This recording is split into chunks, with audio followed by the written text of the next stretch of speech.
Today on Engineering Newswire, we're bringing the world's largest and most powerful particle accelerator back online, grabbing objects with a giant tongue gripper, and playing dodgeball with a bipedal robot.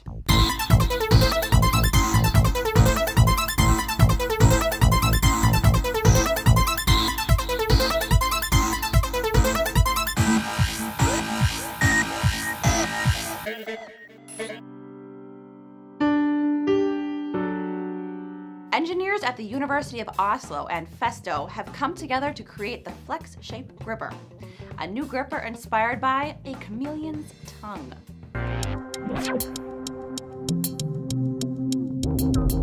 The FlexShape Gripper uses the same principles to grip a range of objects as the chameleon does to catch a range of insects.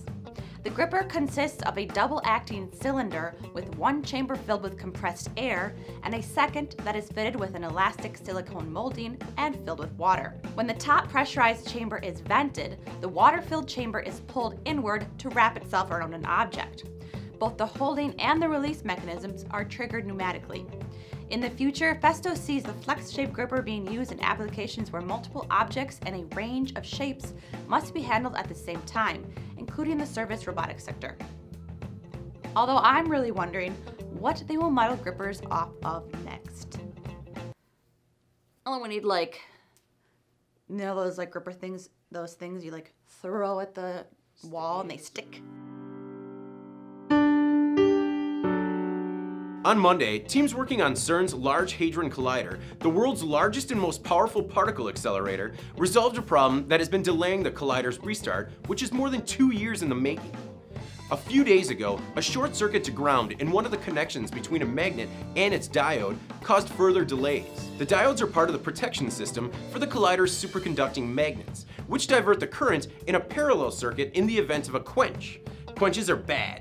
And that's what shut down the LHC in 2008 for more than a year.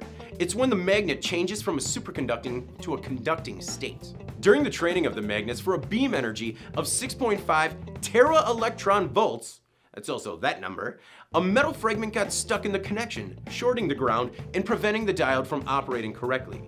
So how did the accelerator teams decide to fix it? By melting the metal fragment. They injected nearly 400 amps into the diode circuit for a few milliseconds in order to make the fragment disintegrate. And it worked! Yeah, this is crazy. After a couple more tests, the largest collider in the world could be back online in a few days. I mean, this is all exciting and whatnot, but who else was upset to learn that CERN's internet-breaking April Fool's Day joke was fake?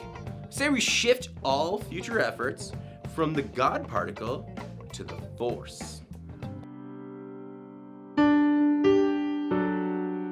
As some of us know, playing dodgeball is no easy task. Nobody enjoys getting nailed in the face with a dodgeball. But what if it was in the name of science? The bipedal Atreus Robot can handle the assault like a pro without stopping or falling over. Developed at Oregon State University's Dynamic Robotics Laboratory, the Atreus design is based around two pogo stick-like legs that provide the robot with a suspension system and storage mechanism for mechanical energy. Its 4-bar carbon fiber leg mechanism is very lightweight, meaning each footfall is softened instead of sending large jolts to the body. The legs are also mounted to series elastic fiberglass springs, which allow the robot to perform more dynamic maneuvers. Honestly, it kind of looks like a robotic ostrich and it never stops moving. Even when it's standing, it's moving. Despite its odd appearance, the researchers' ultimate goal is to make the Atreus so agile that it can walk and run outside in rough terrain and quickly recover from unexpected obstacles.